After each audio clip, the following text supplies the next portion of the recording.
Yes. Mr. Jobs, you're a bright and influential man. Here it comes. It's sad and clear that on several counts you've discussed, you don't know what you're talking about.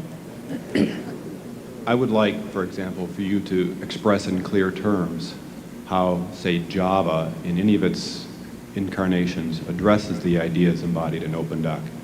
And when you're finished with that, perhaps you could tell us what you personally have been doing for the last 7 years.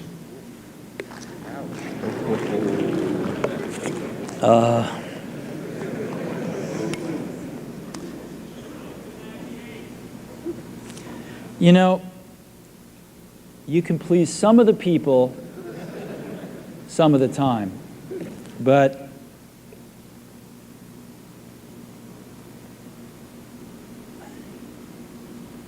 one of the hardest things when you're trying to affect change is that people like this gentleman are right in some areas.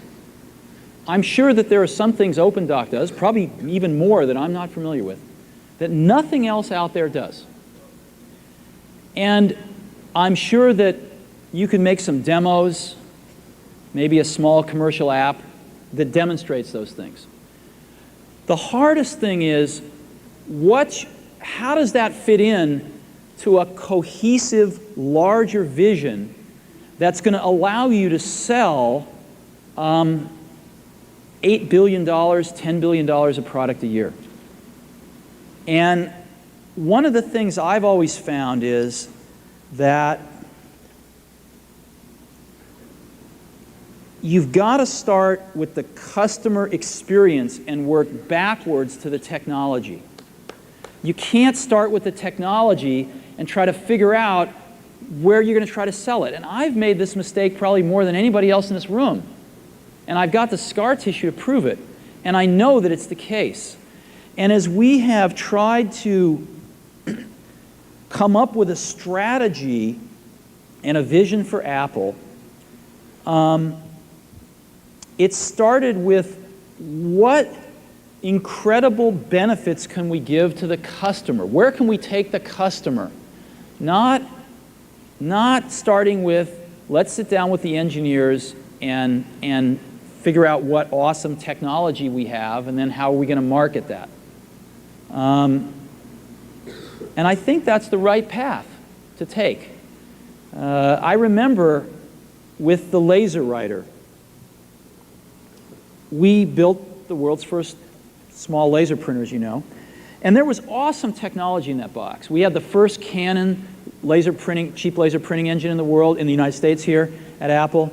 We had a very wonderful printer controller that we designed. We had Adobe's PostScript software in there. We had AppleTalk in there. Just awesome technology in the box. And I remember seeing the first printout come out of it and just picking it up and looking at it and thinking, you know, we can sell this. Because you don't have to know anything about what's in that box. All we have to do is hold this up and go, do you want this? And if you can remember back to 1984, before laser printers, it was pretty startling to see that. People went, whoa, yes. And that's where Apple's got to get back to. And, you know, I'm sorry that OpenDoc's a casualty along the way, and I readily admit there are many things in life that I don't have the faintest idea what I'm talking about. So I apologize for that too. But there's a whole lot of people working super, super hard right now at Apple. You know, Avi, John, Guarino, Fred. I mean, the whole team is working, burning the midnight oil, trying to, and people, you know, hundreds of people below them, to execute on some of these things, and they're doing their best. And I think that what we need to do, and some mistakes will be made, by the way. Some mistakes will be made along the way. That's good, because at least some decisions are being made along the way. And we'll find the mistakes, we'll fix them. And I think what we need to do is support that team going through this very important stage as they work their butts off. They're all getting calls, being offered 3 times as much money to go do this, do that, the valley's hot, and none of them are leaving. And I think we need to support them and see them through this and write some damn good applications to support Apple out in the market. That's my own point of view. Mistakes will be made. Some people will be pissed off. Some people will not know what they're talking about. But I think it is so much better than where things were not very long ago. And I think we're going to get there.